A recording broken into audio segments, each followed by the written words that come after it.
They've mentioned the same things. We interpret natural phenomena. On the occasion of the International Day of Mother Earth, that was celebrated in April, this panel discussed Pope Francis' encyclical letter Laudato Si. The Holy See participated. This is the continuation of my previous report. What the Pope is proposing is really something radical, an ecological conversion wherein man finds his true and just place in the relation to all that is around him and thus begins to behave in a manner that is coherent with the common good of all creation and of the Creator. Your Excellency, an ecological conversion. Isn't this a little too late for that? So I would say this conversion is always the same thing that I'm repeating, that without spiritual dimension, a human being cannot make a real human judgment. It must be always present. The tendencies that we speak about, immediate financial, economic consequences, very important thing, and I would say it makes us think in very objective terms, but it's not enough. And this is why Pope insists on a subject that was in the past less present, but today is more important. Also in view of future generations. I would say it is exactly, somebody said, what we have is not what we inherited from the past, no? It's not what we received from our fathers. It's something that we are responsible to the future generation. So it means we should not look back, we should look only forward and see our well-being is good if our people who will come after us will be happy. We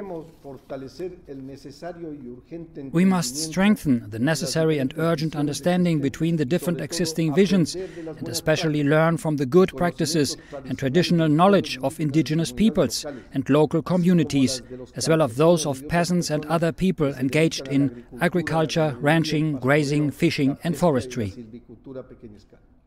So does this mean back to the 60s?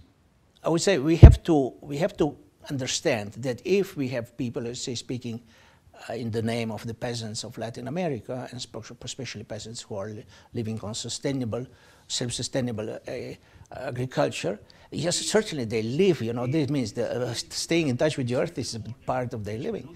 But many others we have lost this sensibility in many other places in the world. So I would say it's good that somebody reminds us of this. And it's good that we know that it's much more important, let's say, being related to the earth, to the food, to the fruits of the earth, than just going and shopping, When you grow as a peasant, using with your own hands the land, the water, the seeds of Mother Earth, you develop a profound attachment for her. And this love for Mother Earth is basically the way we relate to the future generations. We want and we need a healthy Mother Earth because we put its fruits into our bodies.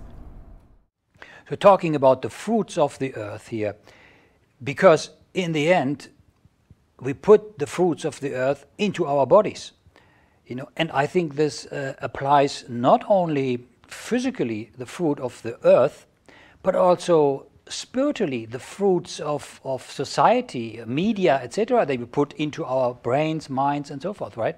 And we believe, and it's good to believe, I don't think it is against any teaching, that we believe that right attitude brings you better results.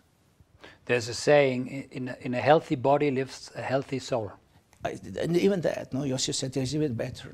So we believe that exactly healthy body with healthy behavior produces also spiritual consequences, or let's say at least more sensibility for the spiritual dimension of human life.